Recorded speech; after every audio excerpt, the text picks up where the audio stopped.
रामचरितमानस को तुम जो चाहते हो पथरा हो जाए, दंगा हो जाए, जगह जगह दंगा करा के हमारी भक्ति बनी रहे वही यही चलेगा प्रदेश में।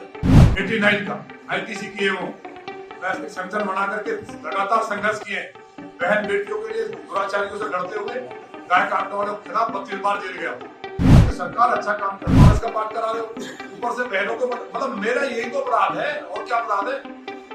रामचरितमानस को तुम जो चाहते हो पथरा हो जाए, दंगा हो जाए, जगह जगह दंगा करा के हमारी भक्ति बनी रहे वही यही चलेगा प्रदेश में। तो वो जांच हो जाए खाली, मतलब किसी की हैसियत लोगों में दंगा करने के मेरे रहते हुए। सीएए पे लखनऊ में दंगा हुआ, लोग मरे, लौनी में 6 लाख आबादी है मुस्लिम, वहां हमेशा दंगे होते थे, लेकिन पिछले 20 साल से तो मैं गारंटी दंगा करके दिखाया। अब तो दंगा कर देगा, हम लौनी की छोड़ी है, दिल्ली में दंगे ना हो उसकी गारंटी है। हमने बोल दिया कि दिल्ली में दंगा नहीं होगा तो औकात नहीं दंगा करने को बाहर निकल जाए। चुनाव लड़ना मेरे पिताजी एमएलए नहीं थे, मैं भाजपा का सिपाही हूँ, भाजपा में रहूंगा और हमेशा रहूंगा। किसी पार्टी का मैं सोच भी नहीं सकता, मैं सनातन के लिए बना हूं और भारतीय जनता पार्टी तो इस देश को गर्व करना चाहिए कि हम लोग आज 5वीं आर्थिक महाशक्ति हैं। माननीय मोदी जी, मैं 1989 का स्वयंसेवक, 89 का आईटीसी किए वो वैश्विक संगठन बना करके लगातार संघर्ष किए, बहन बेटियों के लिए दुराचारियों से लड़ते हुए गाय काटने वालों के खिलाफ 32 बार जेल गया। इसलिए मैं कोई ऐसा नहीं है कि एमएलए था, मैं तो इंजीनियर था, टॉपर रहा, एडवोकेट भी और डॉक्टर भी नहीं। ये मैंने बताया कि पूरे प्रदेश में दंगे हुए थे, देश में दंगे हुए थे, और वहां से निकली है जहां एक हिंदू नहीं है।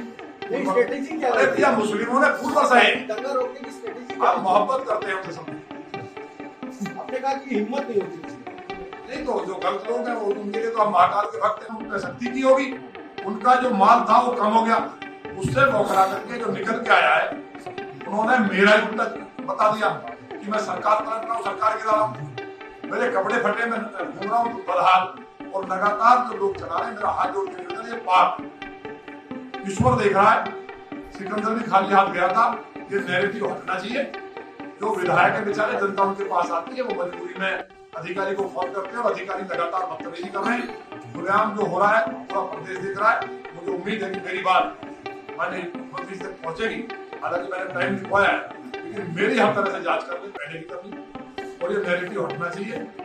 एक बात बताइए, अगर माननीय प्रधानमंत्री जी के लिए भी चलाते हैं कई जगह, अगर माननीय प्रधानमंत्री जी ने ये बोल दिया कि प्रधानमंत्री जी कैंप का आदि बता दिया, अभी मैं लखनऊ में कैंप का हूँ, अगर ये कहें कि माननीय योगी जी को कहा फटिए आपको ये काम देना है, तो जो पार्टी अगर मुझे भी ये कहेगी पोस्टर लगाने हैं तो मैं मना कर दूंगा। अगर मैं पार्टी का अनुशासित सिपाही हूँ, 1 सेकंड में हटा दे, 1 सेकंड में लगा दे, क्योंकि सरकार अच्छा काम कर रही है, प्रदेश में डेवलपमेंट हो रहा है, इसलिए पूरी पार्टी में इस तरह की कहीं चर्चा नहीं है। ये नैरेटिव हटना चाहिए, जिससे कि आप लोकतंत्र का चौथा स्तंभ है, इस प्रदेश की जनता का जो जनप्रतिनिधि कह रहे हैं भाई मैं खराब हूँ, सारे खराब हो गए, कोई चला रहा मेरी किसी से बड़ी नहीं है।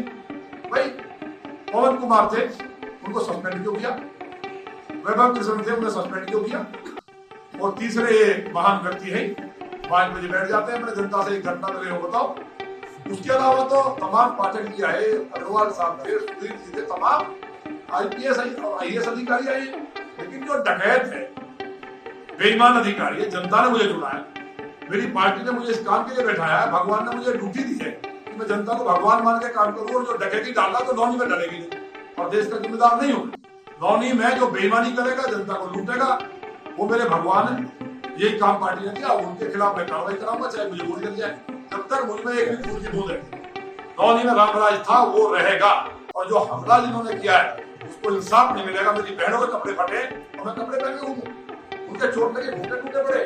तो मेरा इतना केवल कहना था आपसे, और फिर मैं पुनः कह रहा हूँ, थोड़ा सा मैं लेट इसलिए हुआ क्योंकि मैं आप 11:30 से यहाँ टाइम दिया था, व्यवस्था यहाँ की जो है घर बुला दिया, आपने बुला दिया, तो मैं आगे से इस तरह का। तो उसके बाद वो जो फैक्ट्री वाला एलाना वाला जो यूपी उत्तर प्रदेश में नंबर 1 बन गया बीफ सप्लाई में, जहां 1 ग्राम भी नहीं जाना चाहिए बाहर गाय का मांस। गाय भगवती है साक्षात, धर्म नष्ट हो रहा है, सनातन नष्ट हो जाएगा, गाय नहीं रहेगी।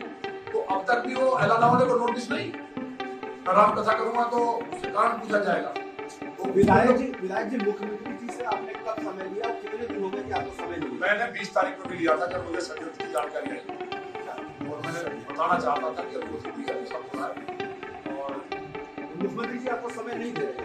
अब मुख्यमंत्री जी का बहुत क्षेत्र है व्यवस्था तो कई विधायक तो कई और लोग इस बीच में उनसे मिले हैं। मिले होंगे भाई, तो हमारा भी नाम नंबर आ जाएगा भाई, हमारा नंबर भी आ जाएगा। माननीय मुख्यमंत्री जी को इतना बड़ा प्रदेश है, वो जब समय होगा मिल जाएगा तब हम कुछ बताएंगे।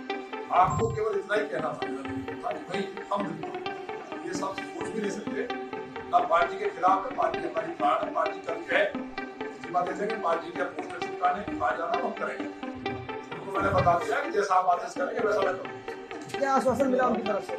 आश्वासन क्या मिलता है, मेरा ले लिया लेटर, उनका ठीक है, उनके आश्वासन मिला। उसकी जांच कर ले भाई, जो घटना का वो देश दुनिया की ताज़ा तरीन खबरों से रूबरू होने के लिए सब्सक्राइब कीजिए आपका अपना चैनल NTTV भारत।